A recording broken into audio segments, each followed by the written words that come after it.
أشهد أن لا إله إلا الله وحده لا شريك له وأشهد أن محمدا عبده ورسوله أما بعد فأعوذ بالله من الشيطان الرجيم بسم الله الرحمن الرحيم الحمد لله رب العالمين الرحمن الرحيم مالك يوم الدين إياك نعبد وإياك نستعين اهدنا الصراط المستقيم صراط الذين أنعمت عليهم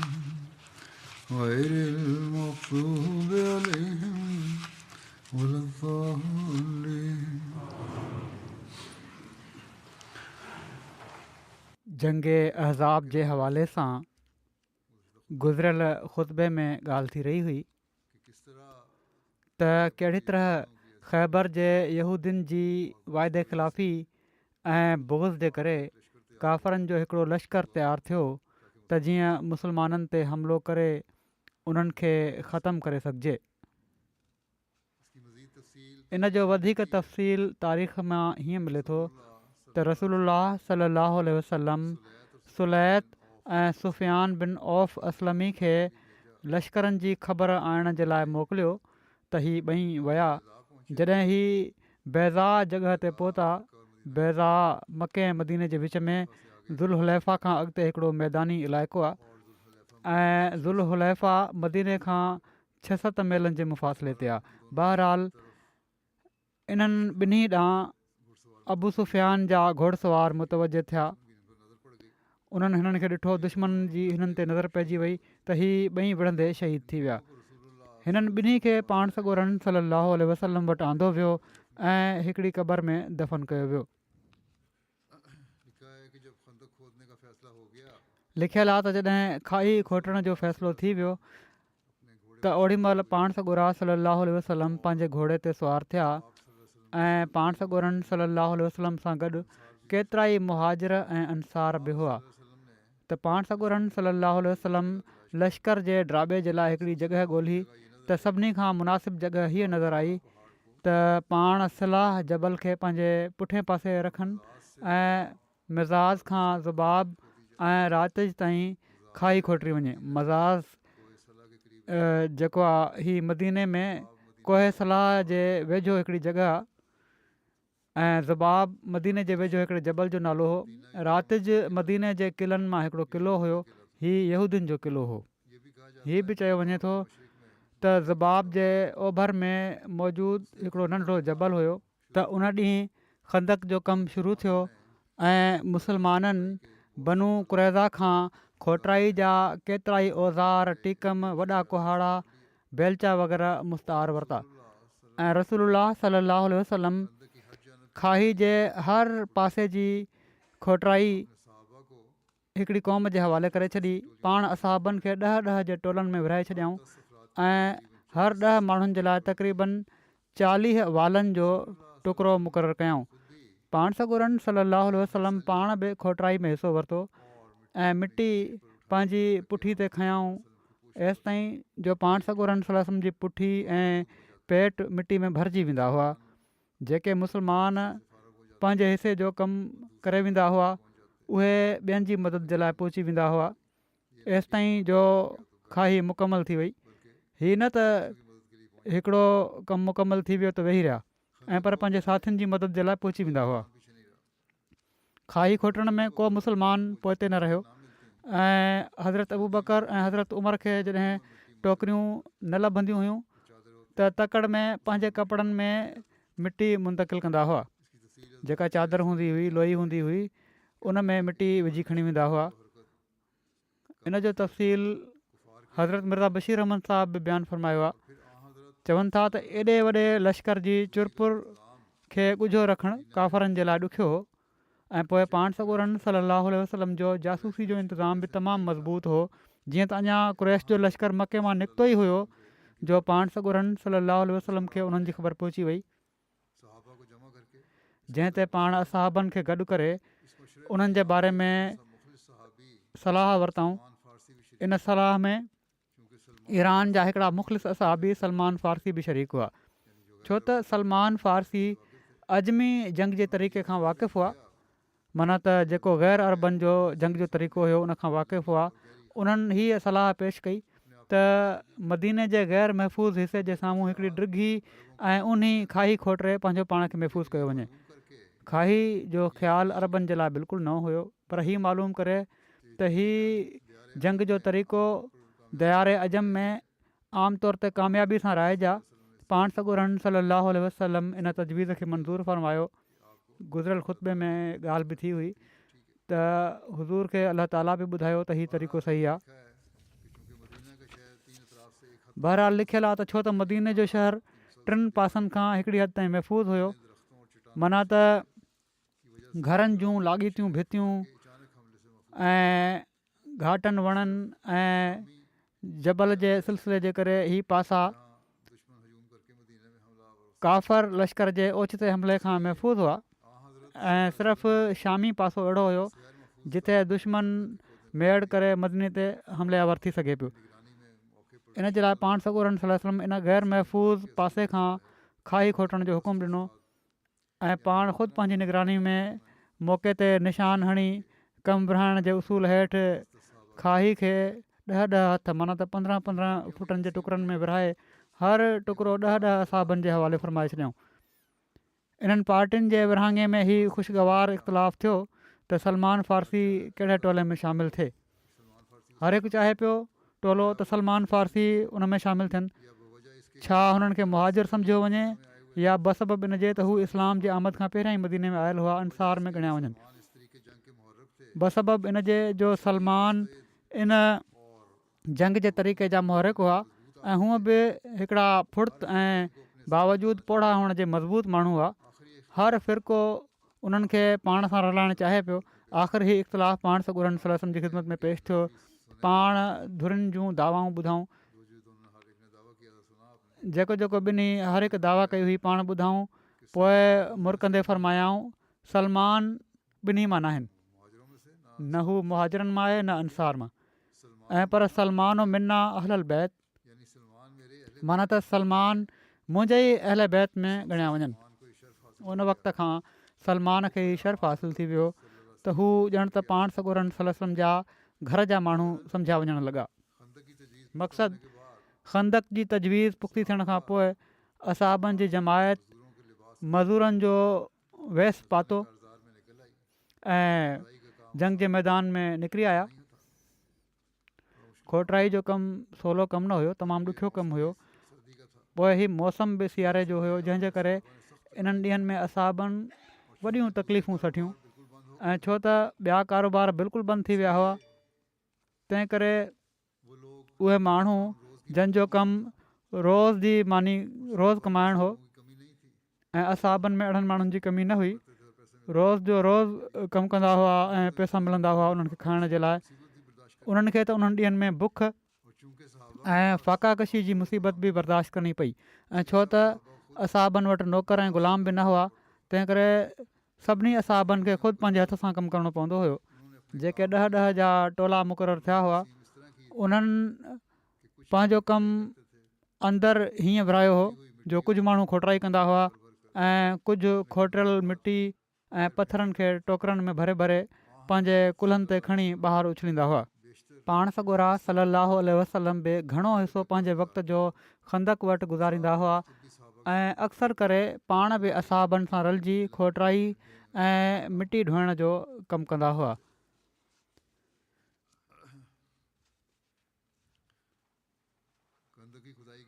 खंदक जी खोटराई दौरान फ्रेश रखण जे लाइ शेर बि पढ़िया वेंदा हुआ। इन जे तफ़सील में लिखियलु आहे त सहल बिन साद ऐं अनस खां रिवायत आहे त रसूलुल्लाह सलाहु वसल्लम असां वटि ईंदा हुआ त असीं खाई खोटे रहिया हूंदा हुआसीं ऐं पंहिंजे कुल्हनि ते मिटी शिफ्ट करे रहिया हूंदा हुआसीं। जॾहिं पाण सॻोरन सल्लल्लाहु अलैहि वसल्लम असांजी हीअ महिनत ऐं बुख ॾिठी त फ़रमायाऊं अल्लाहुम्मा ला ऐश इल्ला ऐशुल आख़िर फ़ग़फ़िरिल अंसार वल मुहाजिर। त ए अल्लाह, ऐश त सिर्फ़ु आख़िरत जो ऐश आहे, सो तूं अंसार ऐं मुहाजिरनि खे बख़्शे छॾ। इन ते असाब सॻोरन पाण सॻोरन सल्लल्लाहु अलैहि वसल्लम खे जवाबु ॾींदे चयो नहनुल्लज़ीना बायउ मुहम्मदा अलल जिहाद मां बक़ीना अबदा। असीं उहे माण्हू आहियूं जन जहाद ते मुहम्मद सल्लल्लाहु अलैहि वसल्लम जी बैत कई जेसिताईं असीं ज़िंदा आहियूं। हज़रत बरा बिन आज़िब खां रिवायत आहे, हू बयानु कनि था त खंदक जे ॾींहुं मां पाण सॻोरन सल्लल्लाहु अलैहि वसल्लम खे मिटी खणंदे ॾिठो एसिताईं जो पाण सॻोरन सल्लल्लाहु अलैहि वसल्लम जे मुबारक पेट जी अछाण मिटी में लिकी वई। मां पाण सॻोरन सल्लल्लाहु अलैहि वसल्लम खे इब्न रोहा जो ही शेर पढ़ंदे ॿुधो वल्लाहे लौला मुहतदईना वला तसद्दक़ना वला सल्लईना फ़अंज़िलन सकीनतन अलैना वसब्बितिल अक़दाम इन लाक़ईना वल मुशरिकून क़द बग़ौ अलैना इज़ा अरादू फितनतन अबैना।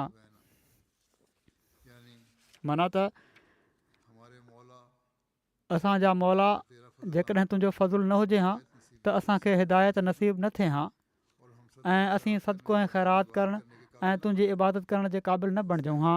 सो ऐं ख़ुदा, जॾहिं तूं असांखे इन हद ताईं पहुचायो आहे त हाणे हिन मुसीबत जे वक़्त में असांजनि दिलनि खे सिकीनत अता कर ऐं जेकॾहिं दुश्मन सां मुक़ाबिलो थिए त असांजे क़दमनि खे मज़बूत रख। तूं ॼाणे थो त ही माण्हू असांजे ख़िलाफ़ु ज़ुल्म ऐं ज़्यादती जे रंग में हमले आवर थी रहिया आहिनि ऐं इन्हनि जी नियत असांखे पंहिंजे दीन खां बेदीन करणु आहे। पर ऐं असांजा ख़ुदा, तुंहिंजे फज़ुल सां असांजो हीअ हाल आहे जो जॾहिं हू असांखे बेदीन करण जे लाइ का तदबीर अख़्तियार कनि था त असीं उन्हनि जी तदबीर खे परे खां ई रद्द करे छॾियूं था ऐं उन्हनि जे फितने में पवण खां इनकार कयूं था ऐं अबैना अबैना ते पाण ॾाढियां आवाज़ कंदा हुआ। हिकिड़ी रिवायत में आहे त शेर जे आख़िर ते आवाज़ खे ड्रिघो कंदा हुआ। बहरहाल खंदक जी खोटराई हिकिड़ो महिनत वारो कमु हो ऐं ॿियनि असाबनि वांगुरु पाण सॻोरा सल्लल्लाहु अलैहि वसल्लम बि खाई जी खोटराई में साण साण हुआ। कॾहिं टीकम हलाईंदा हुआ, कॾहिं बेलचे सां मिटी गॾु कंदा हुआ ऐं कॾहिं टोकरी में मिटी खणंदा हुआ। हिकिड़े ॾींहुं पाण सॻोरन सल्लल्लाहु अलैहि वसल्लम खे ॾाढो थकु थी पियो त पाण सॻोरा सल्लल्लाहु अलैहि वसल्लम वेही रहिया। पोइ पाण सॻोरन सल्लल्लाहु अलैहि वसल्लम पंहिंजे खॿे पासे पथर ते टेक ॾिनऊं त पाण सॻोरन सल्लल्लाहु अलैहि वसल्लम खे निंड अची वई त हज़रत अबू बकर रज़ी अल्लाह ताला अन्हु ऐं हज़रत उमर रज़ी अल्लाह ताला अन्हु पाण सॻोरन सल्लल्लाहु अलैहि वसल्लम जी सरांदी बीही माण्हुनि खे हज़ूर जे भरिसां लंघण खां रोकींदा रहिया त किथे हू पाण सॻोरन सल्लल्लाहु अलैहि वसल्लम खे जाॻाए न छॾनि। जॾहिं पाण सॻोरा सल्लल्लाहु अलैहि वसल्लम जाॻिया थोरी देरि खां पोइ त तकड़ में उथिया ऐं फ़रमायाऊं त तव्हां मूंखे जाॻायो छो न, मां सुतो पियो हुउसि, मूंखे छो न जाॻायो। पोइ पाण वॾो कुहाड़ो खणी ज़मीन ते हणणु लॻा, माना त कमु शुरू करे ॾिनऊं। पाण सॻोरन सल्लल्लाहु अलैहि वसल्लम जी शिरकत ऐं पाण सॻोरन सल्लल्लाहु अलैहि वसल्लम जी दुआउनि जी बरकत सां असाबनि खे त ॼण त पंहिंजे ॾुख ऐं महिनत जी तकलीफ़ विसरी वेंदी हुई ऐं जिथे हिकु पासे पाकीज़ा शेरखानी थींदी हुई त ॿिए पासे हल्को सल्को भोग बि जारी रहंदो हुयो। जीअं त हिकु भेरे हज़रत ज़ैद बिन साबित जेके नंढी उमिरि जा नौजवान हुआ खाई खोटींदे खोटींदे खाई जे अंदरि ई सुम्ही रहिया त उन्हनि जे हिकिड़े साथी उन्हनि जी खोटराई जो सामान भोगनि में खणी वरितो ऐं जॾहिं हू जाॻिया त पंहिंजो सामान थोरो न ॾिसी घबराए विया। जॾहिं त ॿिया दोस्त इन परेशानी जे करे महज़ूज़ थियणु लॻा। पाण सॻोरन सल्लल्लाहु अलैहि वसल्लम खे जॾहिं ख़बर पई त पाण ज़ैद खे फ़रमायाऊं त छोकिरा तूं अहिड़ो सुते जो पंहिंजे सामान जी बि ख़बर न पई। हिकिड़ी रिवायत जे मुताबिक़ पाण सॻोरा सल्लल्लाहु अलैहि वसल्लम ख़ुदि हज़रत ज़ैद वटि आया ऐं मुरकंदे फ़रमायाऊं या अबा रुकाद ऐं मस्तु निंड्री। अलबत साण ई अहिड़ी तरह जे मज़ाक़ जी बि हकीमाणे अंदाज़ में इस्लाह फ़रमायाऊं ऐं फ़रमायाऊं त ज़ैद जे सामान जी कंहिंखे ख़बर आहे त हिकिड़े शख़्स अर्ज़ु कयो त हुज़ूर मूं वटि आहे सामान हिन जो ऐं मां ई खयों हो। पाण फ़रमायाऊं त कंहिं मुस्लमान खे ईअं परेशान न करणु घुरिजे जो उन जा हथियार ऐं औज़ार खयां वञनि। असहाबनि जी लाॻीती ॾींहुं राति महिनत ऐं हज़ूर सलाहु वसलम जी दुआउनि जी बरकत सां हीअ खंदक मुकमल थी वई। मुस्लमाननि खंदक खोटे उनखे मज़बूत करे छॾियो। खंदक जी तकमील घणी देरि में थी। इन जे बारे में रिवायतूं आहिनि त 6 ॾींहं 10 ॾींहं 15 ॾींहं 20 ॾींहं ऐं 1 महीनो हीअ मुदत बयानु कई वञे थी। 15 ॾींहं ऐं 1 महीने जे बारे में वधीक इतफ़ाक़ कयो वञे थो। हिन खंदक जी ड्रैग तक़रीबन 6000 वाल या को तक़रीबन 3.5 मील हुई। वेकर 9 हथ ऐं ऊन्हाई 7 हथ। 1 हथु 1.5 फुट जो बयानु कयो वञे थो। अहिड़ी तरह वेकर 13-14 फुट ऐं ऊन्हाई 10-11 फुट बणिजे थी। हीअ तवील ऐं अरीज़ खंदक सदियुनि ताईं मौजूदु रही, एसि ताईं जो वादी बुतहान जे पाणी जे लाॻीते वहकिरे ऐं खाध जे करे उहा आहिस्ते आहिस्ते माधूम थींदी वई। बुतहान जेको आहे हीअ बि मदीने जी 3 मशहूरु वादियुनि मां हिकिड़ी वादी आहे। बाक़ी 2 वादियूं अक़ीक़ ऐं वादी कना आहे। उहा खंदक कुझु त माण्हुनि भरे छॾी हुई त जीअं इन जे आर पार वञण जे लाइ रस्ता बणिजी वञनि, ऐं बाक़ी बचियल वादी बुतहान जे वाह जी मिटी सां भरिजी वई।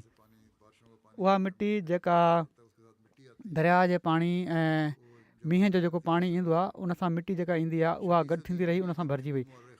6वीं सदी हिजरी जो मशहूरु मौरख़ मदीना हाफ़िज़ इब्न नजार लिखे थो त जेसि ताईं खंदक जो तालुक़ु आहे उहा अॼु बि असांजे दौर में मौजूदु आहे। अलबत उन हिकिड़े वाह जी शिकिल अख़्तियार करे वरिती आहे। इन जी भित केतिरनि ई जॻहियुनि खां मुनज़िम थी चुकी आहे ऐं खजी जे वणनि जे घणो अंग इन में फुटी चुको आहे।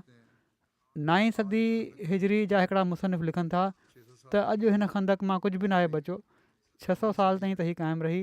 9वीं सदी में हू चए थो त को निशान कोन्हे सवाइ इन जे जो इन जो महल वकू इन नदी मां मालूम पइजी थो वञे जो जेको वादी बुतहान जो हिसो आहे ऐं उन जी जॻह ते वहे पई थी। लिखियलु आहे त तोड़े खणी मदीने में हीअ ॾींहं ख़ौफ़ हिरास ऐं परेशानीअ जा हुआ। मुनाफ़िक़ नमूना समूना करे पंहिंजे पंहिंजे देरनि ऐं घरनि ॾांहुं वञणु शुरू थी विया हुआ, पर असहाबनि जो उमूमी जोश ऐं जज़्बो ॾिसण वटां हो। ॿार ऐं औरतूं बि उन्हनि सां कुल्हो कुल्हे सां मिलाए उन्हनि खे हिमत पिया ॾियाराइनि ऐं उन्हनि जी मुआवनत में पेश हुआ। पाण सॻोरनि सल्लल्लाहु अलैहि वसल्लम जूं अज़वाज मुतहरात बि ख़तरे जी इन घड़ी में अज़्म हिमत सां मुड़सीअ सां पाण सॻोरनि सल्लल्लाहु अलैहि वसल्लम सां गॾु बीठे नज़र अचनि पियूं। खंदक छो त मदीने खां ॿाहिरि खोटरी पई वञे ऐं पाण सॻोरा सल्लल्लाहु अलैहि वसल्लम घणो करे इते ई रहंदा हुआ ॿाहिरि ई, ऐं मदीने जूं औरतूं ऐं जेके ॿार हुआ उन्हनि खे मदीने में किन मज़बूत क़िलनि में मुंतक़िल कयो वियो हुयो। इन लाइ कॾहिं त हज़रत आयशा पाण सॻोरनि सल्लल्लाहु अलैहि वसल्लम वटि ईंदियूं हुयूं ऐं कुझु ॾींहं रहंदियूं हुयूं।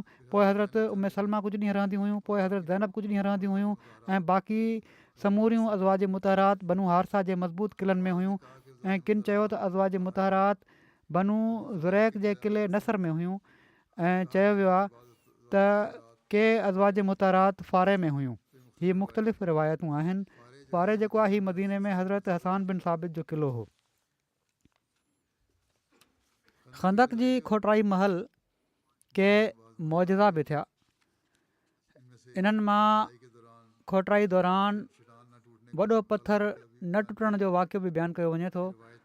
त रिवायत में आहे त खंदक जी खोटराई दौरान हिकिड़ी सख़्तु ऐं पथराई जॻह अची वई ऐं असहाब वॾी कोशिशि जे बावजूदि उहा जॻह खोटे न सघिया।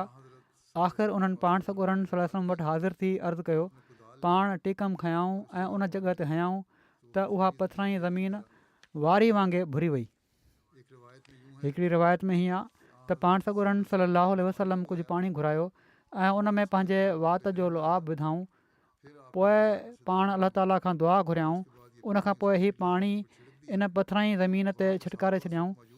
उते जेके असहाब उन वक़्तु मौजूदु हुआ उन्हनि मां के चवनि था त कसम आहे उन ज़ात जो जंहिं पाण सॻोरनि सल्लल्लाहु अलैहि वसल्लम खे सचाई ॾेई ज़ाहिर फ़रमायो आहे, हीअ पाणी पवंदे ई उहा ज़मीन नरम थी वारी वांगुरु थी वई।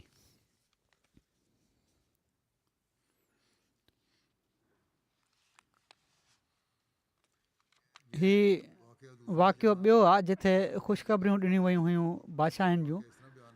उहो ॿियो वाक़ियो हीअं बयानु थियो आहे। पहिरियों वाक़ियो जेको हुयो उहो त पाणी विझण जो हुयो। ॿियो वाक़ियो हीअ आहे जंहिंमें हज़ूर खे आईंदा बादशाहनि जूं ख़ुशख़बरियूं ॾिनियूं वयूं। इन बारे में लिखियलु आहे त हिकिड़े ॿिए मौक़े ते ज़िक्र आहे त हज़रत सलमान फ़ारसीअ खां हिकिड़ो वॾो पथर न पियो भॼे त पाण सॻोरन सल्लल्लाहु अलैहि वसल्लम हज़रत सलमान खां टेकम वरितो।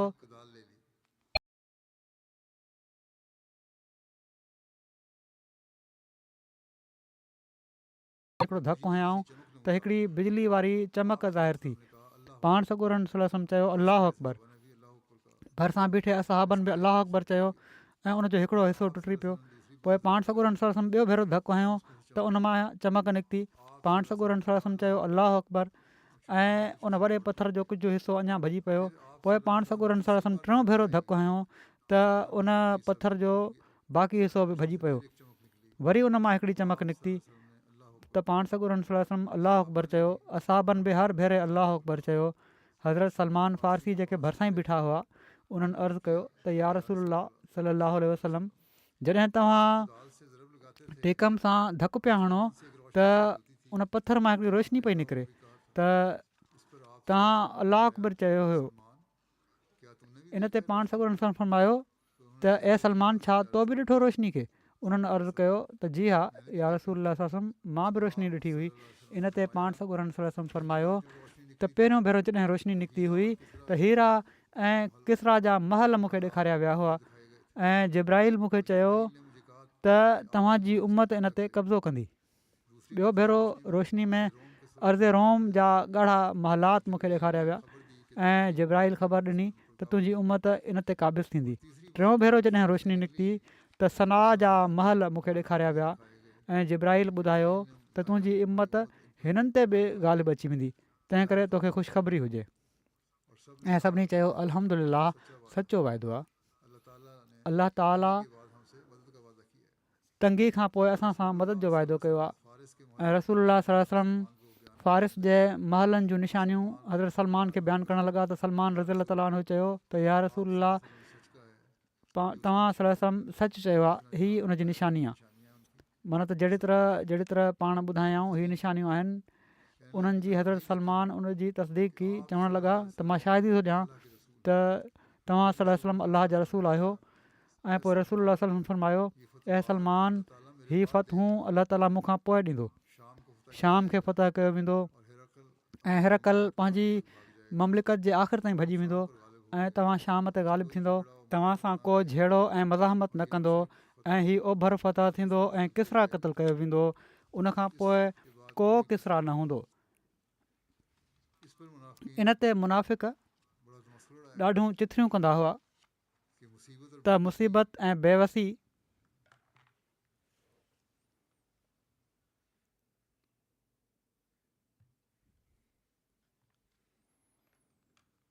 चिथरूं कंदा हुआ त मुसीबत ऐं बेवसी ऐं ख़ौफ़ ऐं हिरास जे इन आलम में इन अज़ीमुशान पर बज़ाहिर ग़ैर मुमकिन बिशारत सां मुमिननि जो ईमान त अञा वधी वियो। लिखियो आहे इन तारीख़ में त मुसीबत ऐं बेवसी ऐं ख़ौफ़ ऐं हिरास जे इन आलम में इन अज़ीमुशान पर बज़ाहिर ग़ैर मुमकिन बिशारत सां मुमिननि जो ईमान त अञा वधी वियो ऐं उन्हनि जी बशाशत में अञा वाधारे जो सबबु बणियो। पर मुनाफ़िक़नि इन ते चिथरूं करणु शुरू करे ॾिनियूं। मुनाफ़िक़नि चयो त मोहम्मद सल्लल्लाहु अलैहि वसल्लम तव्हांखे हीअ ख़बर ॾियनि पिया था त हू यसरब मां हीरा जा महल ऐं किसरा जा शहर ॾिसनि पिया था ऐं तव्हां उहे फ़तह कंदव। हालांकि तव्हां हिते पंहिंजे बचाव जे लाइ खायूं खोटरो पिया था ऐं तव्हां में एतिरी बि ताक़त न आहे जो तव्हां हितां निकिरी सघो ऐं कुझु परे वञी झंग जे ख़्याल लाइ वञी सघो। इन मौक़े ते मुनाफ़िक़नि जी इन कैफ़ियत जो इज़हार अलाह ताला हिन आयत में कयो आहे। फ़रमाए थो त वइज़ यक़ूलुल मुनाफ़िक़ून वल्लज़ीन फ़ी क़ुलूबिहिम मरज़ मा वअदना अल्लाहु व रसूलुहु इल्ला गुरूरा।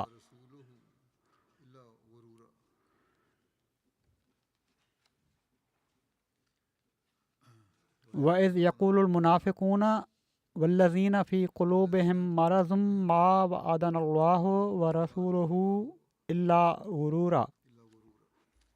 ऐं जॾहिं मुनाफ़िक़नि ऐं उन्हनि माण्हुनि जंहिंजी दिलनि में मर्ज़ु हो चयो असां सां अलाह ऐं उन जे रसूल दोखे खां सवाइ को वाइदो नाहे कयो, पर ॾिसण वारनि पोइ ॾिठो त कुझु ई सालनि जे अंदरि अंदरि हज़रत अबू बकर ऐं हज़रत उमर जी ख़िलाफ़त जे दौर में ही समूरा शहर ऐं महल फ़तह थिया ऐं इहे ई बेवस ऐं लाचार फ़ाक़कश मोमिन इन्हनि महलनि जा वारिस बणिया।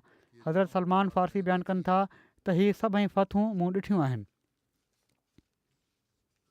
इन्हनि वाक़िअनि खे जेके पथर भञण जा आहिनि ऐं मौजज़ा जेके रूनमा थिया, इनखे हज़रत मिर्ज़ा बशीर अहमद साहब बि बयानु कयो आहे पंहिंजे अंदाज़ में।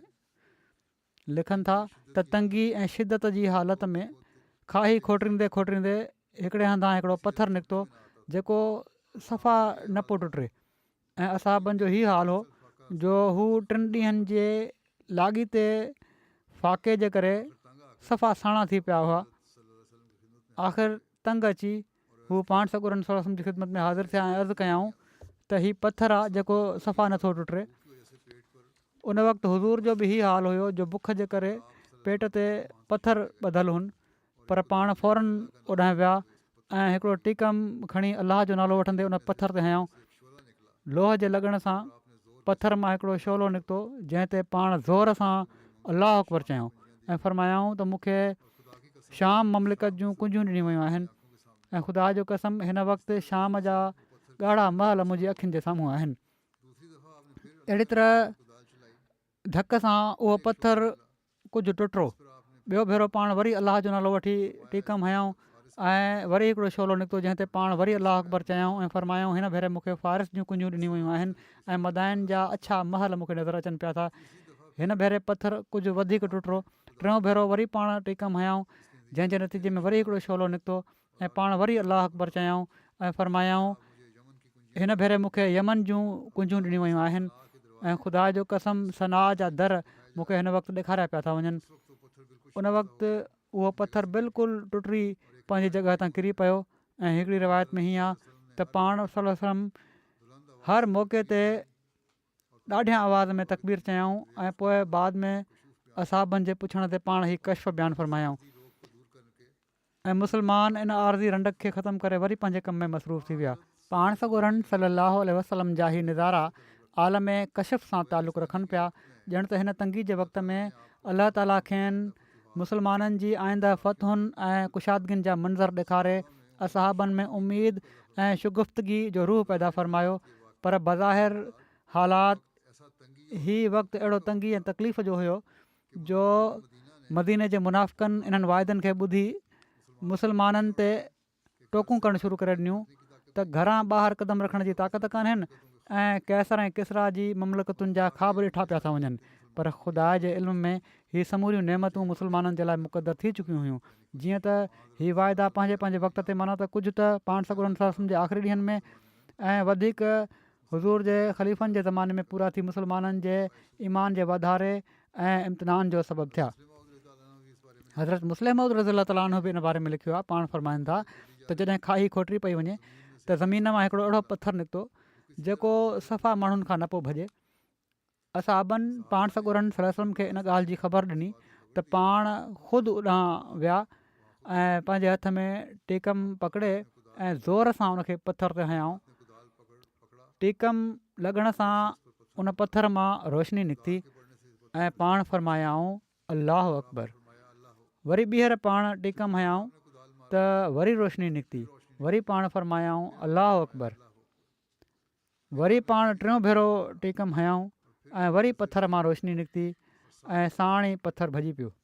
इन मौक़े ते पोइ पाण फ़रमायाऊं अलाह अकबर। असाबनि हुज़ूर खां पुछा कई या रसूल तव्हां 3 भेरा अलाह अकबर छो फ़रमायो आहे? पाण फ़रमायाऊं पथर ते टीकम लॻण सां 3 भेरा जेका रोशनी निकिती त 3 भेरे ख़ुदा मूंखे इस्लाम जी आईंदा तरक़ियुनि जो नक्शो ॾेखारियो आहे। पहिरियों भेरो रोशनी में ममलिकत कैसर जे शाम जा महल ॾेखारिया विया ऐं उन जूं कुंजियूं मूंखे ॾिनियूं वियूं। ॿियो भेरो रोशनी में मदाइन जा अछा महल मूंखे ॾेखारिया विया ऐं ममलिकत फ़ारिस जूं कुंजूं मूंखे ॾिनियूं वयूं। टियों भेरो जी रोशनी में सना जा दर मूंखे ॾेखारिया विया ऐं यमन ममलिकत जूं कुंजूं मूंखे ॾिनियूं वयूं। सो तव्हां ख़ुदा जे वाइदनि ते यकीन रखो, दुश्मन तव्हांजो कुझु बि नथो बिगाड़े सघे।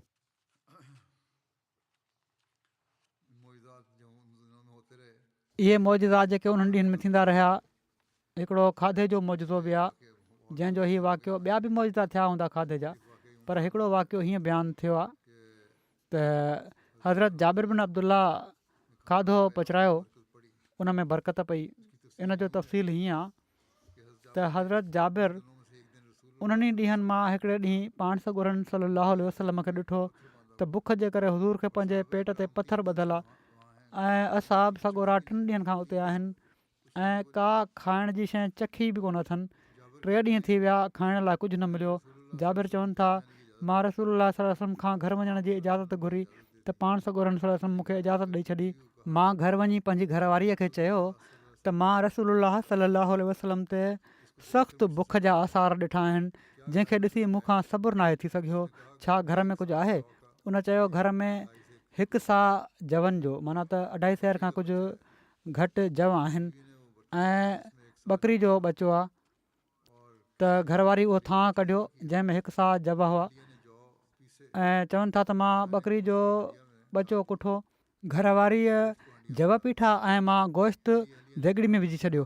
मुंहिंजी घरवारी चयो त छो त खाधो थोरो आहे, तंहिं करे चुपड़ी सां हज़ूर सल्लल्लाहु अलैहि वसल्लम जी ख़िदमत में अर्ज़ु कजांइ, ईअं न थिए जो मूंखे पाण सॻोरन सल्लल्लाहु अलैहि वसल्लम ऐं पाण सॻोरन सल्लल्लाहु अलैहि वसल्लम जे साथियुनि जे साम्हूं ख़्वार थियणो पए, माना त माण्हू घणा थी वञनि ऐं खाधो थोरो रहिजी वञे। बयानु कनि था त मां पाण सॻोरन सल्लल्लाहु अलैहि वसल्लम जी ख़िदमत में हाज़िर थियुसि ऐं चुपड़ीअ सां अर्ज़ु कयुमि त या रसूलल्लाह सल्लल्लाहु अलैहि वसल्लम, असां वटि थोरो खाधो आहे, तव्हां सल्लल्लाहु अलैहि वसल्लम ऐं तव्हां सल्लल्लाहु अलैहि वसल्लम सां गॾु 1-2 माण्हू हलो। त पाण सॻोरन सल्लल्लाहु अलैहि वसल्लम पंहिंजी आङुरियुनि खे मुंहिंजियुनि आङुरियुनि में विधो ऐं पुछियाऊं त केतिरो आहे? मूं ॿुधायो त हेतिरो आहे। त पाण सॻोरन सल्लल्लाहु अलैहि वसल्लम फरमायो जाम आहे ऐं तैयब आहे, तूं घर वञु ऐं पंहिंजी घरवारी खे चइजांइ त मुंहिंजे अचण ताईं देगिड़ी खे हेठि न लाहे ऐं मानियूं पचाइण शुरू न करे। ऐं पाण सॻोरन सल्लल्लाहु अलैहि वसल्लम सॾु कयो, ऐं खंदक वारो जाबिर तव्हां जे लाइ खाधो तयारु कयो आहे, हलिया अचो। ऐं रसूलुल्लाह सल्लल्लाहु अलैहि वसल्लम माण्हुनि खां अॻिते हलणु लॻा ऐं मूंखे एॾो शर्म आयो जो उनखे सिर्फ़ु अलाह ताला ई ॼाणे सघे थो। मूं दिलि में चयो त हीअ त तमामु घणा माण्हू अची विया आहिनि, 1 सा जव ऐं ॿकरी जे ॿचे ते एॾनि माण्हुनि जो अचणु अलाह जो कसम ख़ुआरी आहे। मां घर में पंहिंजी घरवारी वटि वियुसि त मां सॼी ॻाल्हि करे ॿुधाईमांसि उनखे त पाण सॻोरा सल्लल्लाहु अलैहि वसल्लम पाण सां गॾु मुहाजिरनि ऐं अंसार खे वठियूं पिया था अचनि। घरवारी चयो त तुंहिंजो भलो थिए, मां तोखे चयो बि हुयो त चुपड़ी सां अर्ज़ु कजांइ। मुड़ुस घरवारी खे ॿुधायो त मां बिल्कुलु ईअं ई चयो हुयो जीअं तो चयो हुयो। घरवारी चयो त बाक़ी सभिनी माण्हुनि खे तूं दावत ॾिनी आहे या रसूलुल्लाह सल्लल्लाहु अलैहि वसल्लम? त उन्हनि ॿुधायो त रसूलुल्लाह सल्लल्लाहु अलैहि वसल्लम दावत ॾिनी हुई। इन ते ईमान ऐं इख़लास जी पैकर घरवारी चयो त पोइ का फ़िक्र जी ॻाल्हि कान्हे, अलाह ऐं उनजो रसूल बहितर ॼाणनि था, हाणे फ़िक्र जी का ॻाल्हि कान्हे। हीउ ईमान उन औरत जो आहे जेका पंहिंजे मुड़ुस खां बि ईमान ऐं इख़लास में वधी वई। ओॾी महिल जाबिर बयानु कनि था त पोइ रसूलुल्लाह सल्लल्लाहु अलैहि वसल्लम असांजे घर में दाख़िल थिया ऐं फरमायाऊं तव्हां 10-10 माण्हू थी दाख़िल थियो, माना त जेके माण्हू आया हुआ उन्हनि खे 10-10 जे टोलनि में विरहायाऊं ऐं जाबिर जी घरवारी अटो कढियो त पाण सॻोरन सल्लल्लाहु अलैहि वसल्लम उन में लुआब विधो ऐं बरकत जी दुआ ॾिनऊं। पोइ असांजी देगिड़ी में लुआब विझी बरकत जी दुआ ॾिनऊं। पोइ असांखे फरमायाऊं त मानी पचायो ऐं ॿोड़ विझो ऐं देगिड़ी खे ढके छॾियो। पोइ मानी तनूर मां कढो ऐं मानियुनि खे ढके छॾियो ऐं असां ईअं ई कयोसीं। असां ॿोड़ कढूं पिया ऐं पाण सॻोरा सल्लल्लाहु अलैहि वसल्लम देगिड़ी खे ढके पिया छॾनि।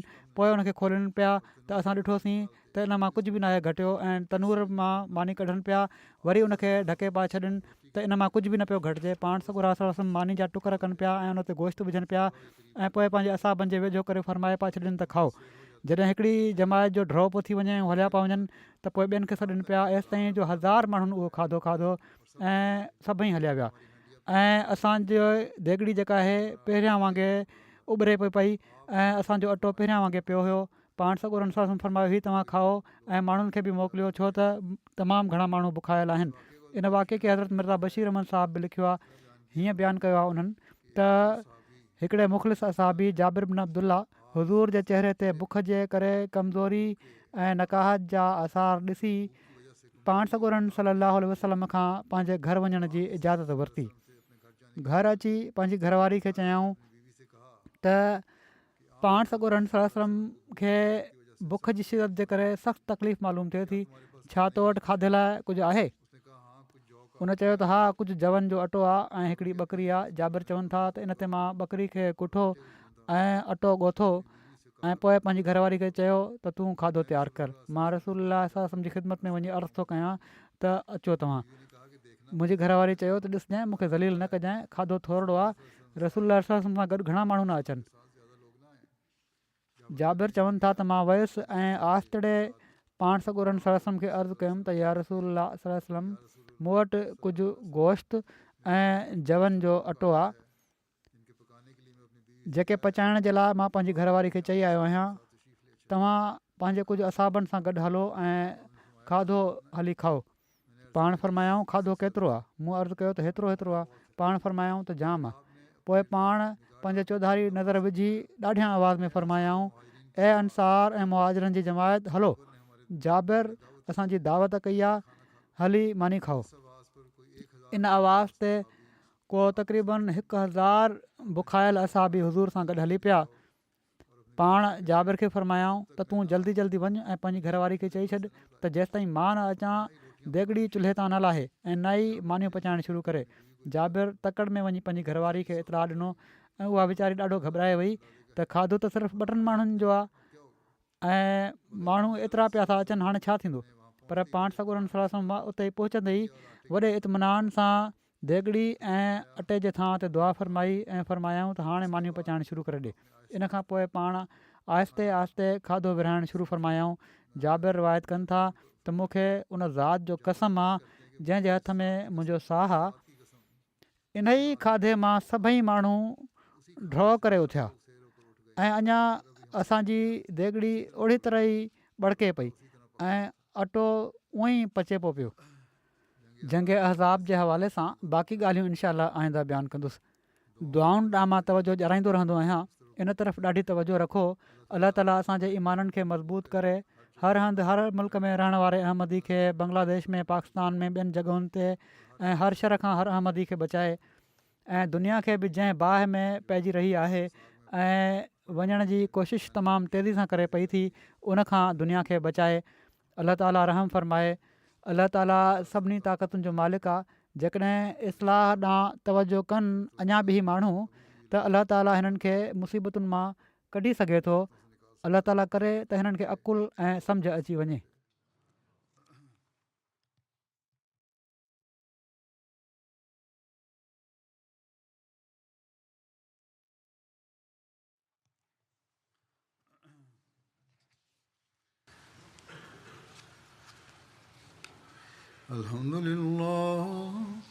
अल्हम्दुलिल्लाह नहमदुहु व नस्तईनुहु व नस्तगफिरुहु व नुमिनु बिही व नतवक्कलु अलैहि व नऊज़ु बिल्लाहि मिन शुरूरि अनफुसिना व मिन सय्यिआति अअमालिना मन यहदिहिल्लाहु फला मुदिल्ल लहु ومن يضلل فلا هادي له ونشهد أن لا إله إلا الله ونشهد أن محمدا عبده ورسوله عباد الله رحمكم الله إن الله يأمر بالعدل والإحسان وإيتاء ذي القربى وينهى عن الفحشاء والمنكر والبغي يعظكم لعلكم تذكرون واذكروا الله يذكركم وادعوه يستجب لكم ولذكر الله أكبر.